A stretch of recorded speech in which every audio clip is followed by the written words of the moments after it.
Guys, we have two integral functions here that we want to solve for. Okay, so we have integral from 2 to 3. Okay, so that's the range, which we are. And then the function is 5x, then dx. Then again, we have integral from -1 to 3. And then we have x minus 1 dx there. So let's take care of the first one first. So as you have the problem here, you have a constant which is 5.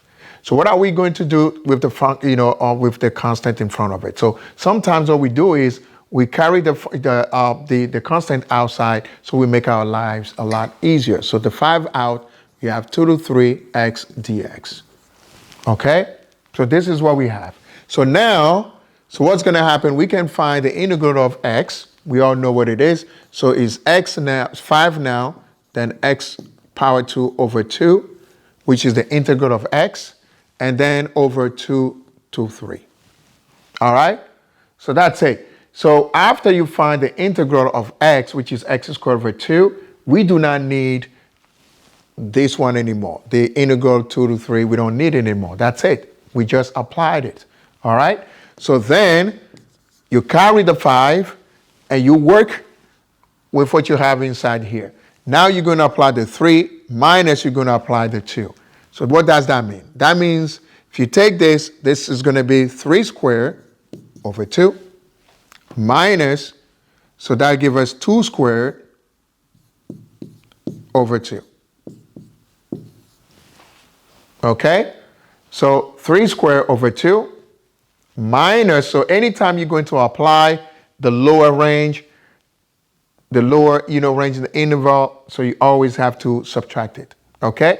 So that would give us what? Equals to 5.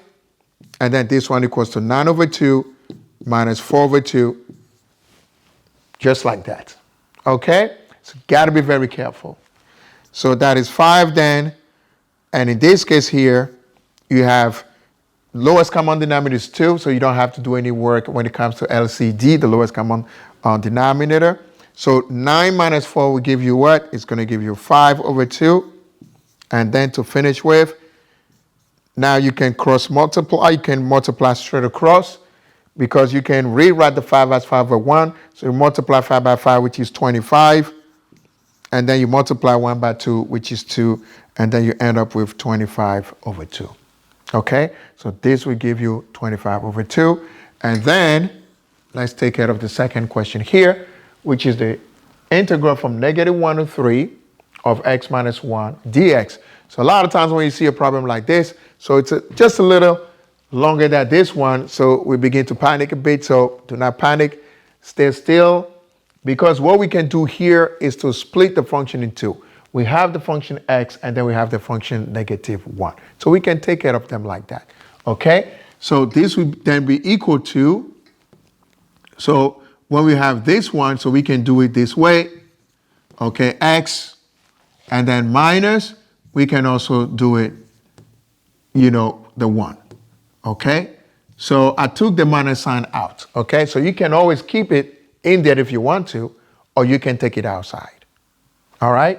So this is what we have. So now, what's the integral of, so this one should have dx.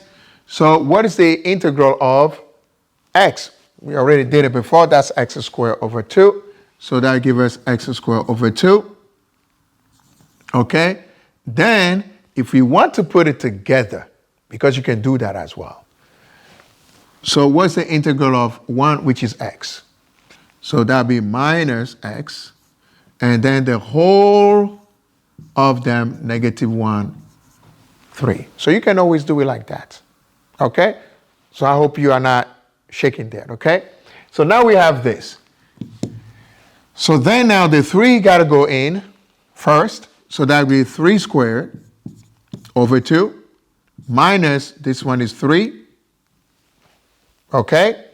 And then minus also, because anytime you're going to apply the lower, n here, so that would give you what? So that would give you -1 squared over 2. Then minus what? Minus 1. So what's going to happen here? This one becomes a positive 1. Okay? because negative in here, -1, but you already have a negative sign here, so it's going to change it to a positive. We good? All right.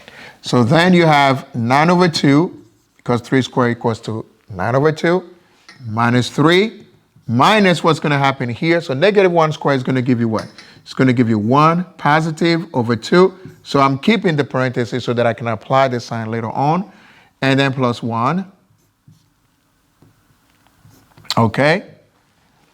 So what's going to happen then on this side here? So I end up with 9 over 2 minus 3. And then here we have -½ and -1. Because the subtraction sign now, we change whatever you have inside to the opposite sign. Okay? So we have -3 and -1 that we can put together. And then we also have 9 over 2 minus 1 over 2. So -3, -1 will give us -4. And 9 over 2 minus 1 over 2, because we have the same denominator, which is 2, there's no change. No change is going to come. So we have 9 minus 1, which is 8. So it's 8 over 2 minus 4. And then 8 over 2, which is 4. So it's 4 minus 4. That gives us 0. So you end up with 0 with the second question here. So go back at it again, ladies and gentlemen. Do it, take your time, and be able to get these answers, and then you're going to be good.